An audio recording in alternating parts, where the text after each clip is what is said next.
Hey, hi, how you doing? Happy New Year, everybody, again. Back home and working already with patients. And the subject today is going to be on weather and other factors. I mentioned this a number of times. As a matter of fact, just going back and reviewing on June 25th this year, excuse me, last year already, my 22nd talk was on why fibromyalgia patients have good days and bad days, and I talked about a number of things that affect them, including weather. And then about a month later, July 23rd, number 26 talk was weather and how it affects fibromyalgia patients. I've just over the short period of time between the Christmas holidays and now had a number of patients coming in because Arizona has had quite a bad stretch of weather for us anyway. Most of the time it's not this bad. It usually lasts about a week. I always make fun of it. We have two different seasons in Arizona, extremely hot and tepid. That's about it. Actually, it's perfect for fibromyalgia patients, so you don't have to go through a lot of the changes that other people will be going through. But as far as weather is concerned, it's been really cold and damp. And so I thought we'd talk about weather first, and then we'll talk about, again, and review the good and bad days. A lot of patients coming in, sore, achy, stiff, very, very difficult to deal with, a lot of pain and so forth.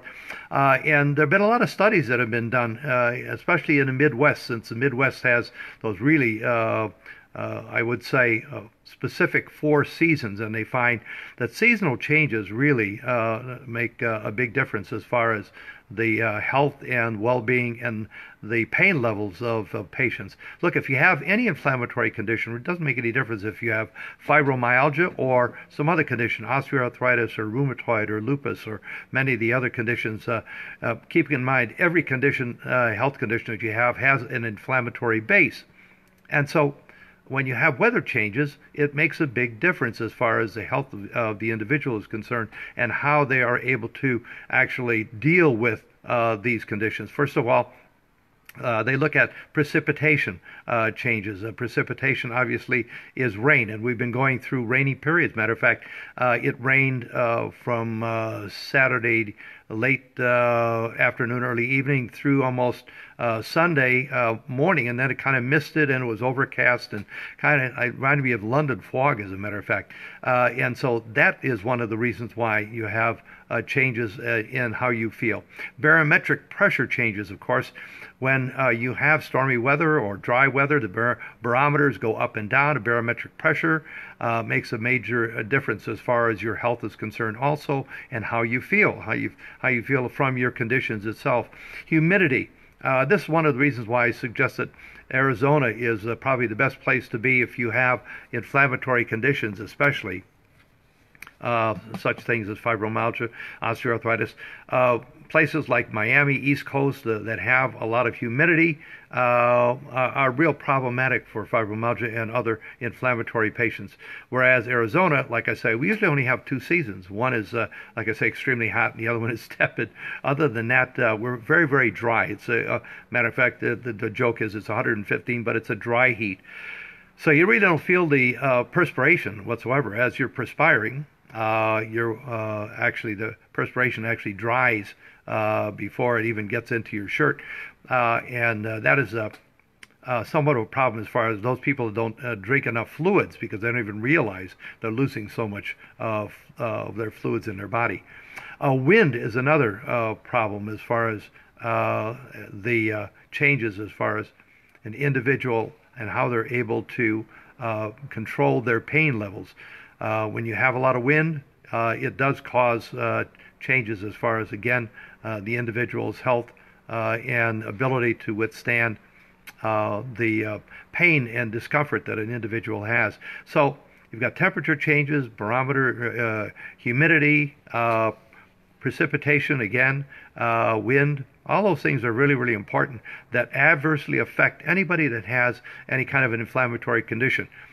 And, of course, fibromyalgia patients quite a bit. Probably going to be affected more so than other people, because fibromyalgia is not by itself. As I mentioned before, with my 30 plus years working with fibromyalgia patients, you don't just have fibromyalgia. You have fibromyalgia plus another condition or more that actually is magnified by fibromyalgia and magnifies the problem that you actually have.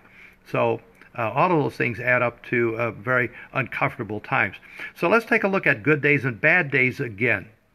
One of the things I suggest very, very strongly for patients is that get a calendar and mark the good and bad days and review what you've done for that day. Maybe a little bit more active than normal. Maybe it has to do with the weather. Maybe it has to do with other things that we're going to be bringing out.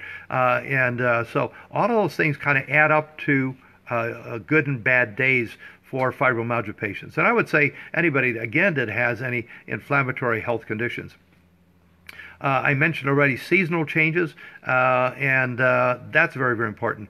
Usually takes a couple of weeks, 2 to 3 weeks, for a patient to absorb the new season, especially if you have specific seasonal changes, going from summer to, for example, fall, where it's a lot windier and you have cooler days and so forth. Have to start wearing jackets, whereas before you're walking around in short sleeve shirts. And then, of course, the pretty dramatic one from fall to winter, where you really have, again, dramatic weather changes. And then it's a little bit less as far as the winter to spring. You start feeling a little bit better. And then spring and summer, if you have gradual changes, it's a lot easier. If you have dramatic changes, they make a big difference as far as how a person is able to handle these good and bad days, so to speak. Dietary changes, that's another thing. Did you change anything in your diet that might have made a difference as far as your condition and your health and your symptoms are concerned? Maybe you just kind of started cheating a little bit and started eating things because you're starting to feel a little bit better, or maybe it was just that strong pull that you needed to have things that you've been away from for quite a while that you knew were bad for you. But I think I'll just cheat on them a little bit and make a difference.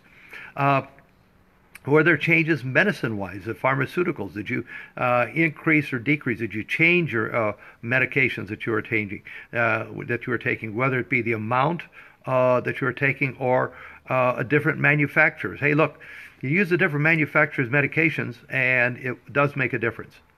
Also, if you have something new that you're taking, obviously that makes a big difference in an individual as far as how it affects you as far as good and bad days are concerned. And of course, let's not forget the stresses, the physical, emotional, and chemical stresses that your body goes through on a day-to-day basis. The physical stresses, maybe you did some additional work, maybe you're working at home, maybe you're going to office and work or something.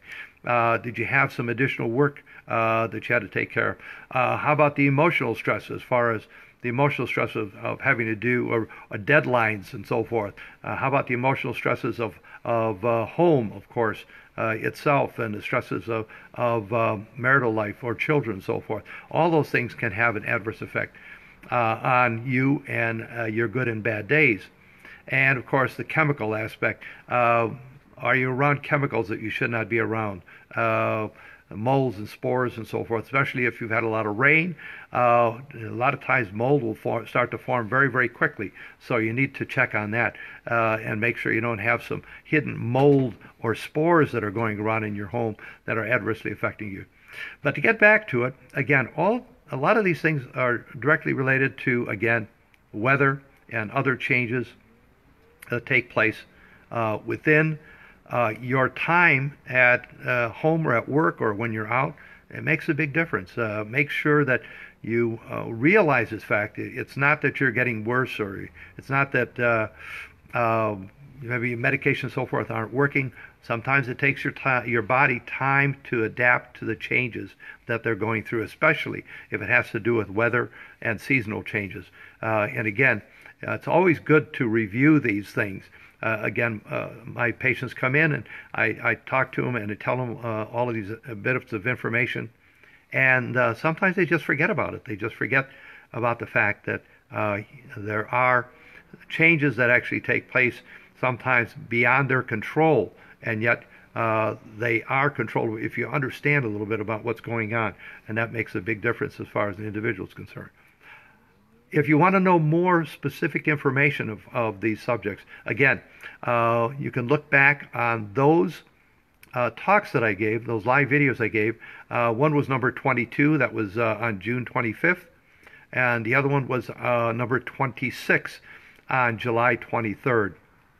So there are these subjects, these live videos that I do save every time we have a presentation like this, so you can look back at all the different things that we've talked about, such as the weather and fibromyalgia, various different things that we've talked about and we've discussed as far as health is concerned, and things that I think need to be brought up so that you understand what you're going through, and that it might not be something new. It might just be something that you did not consider, or you forgot about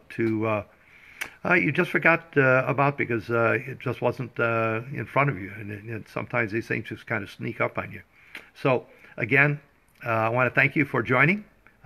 Be sure to check on any of the other talks that I've given in the past. I want to thank you very, very much, and let's work on having a wonderful new year.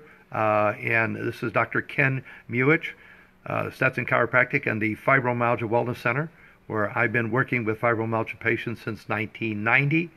I work with an MD out of California, Dr. Saint Aman, and he and I have written books on fibromyalgia and the treatment of fibromyalgia and how we can take care of this condition so that you can live a happier and healthier life. Need to get in touch with me, just through the Fibro Wellness Center or Fibromyalgia Wellness Center, or through my email, dcken2000@cs.com. That's dcken, Ken, 2000, that's 2000, at cs.com. Thank you very, very much. Have a wonderful week, and look forward to seeing you again next week at 12:30.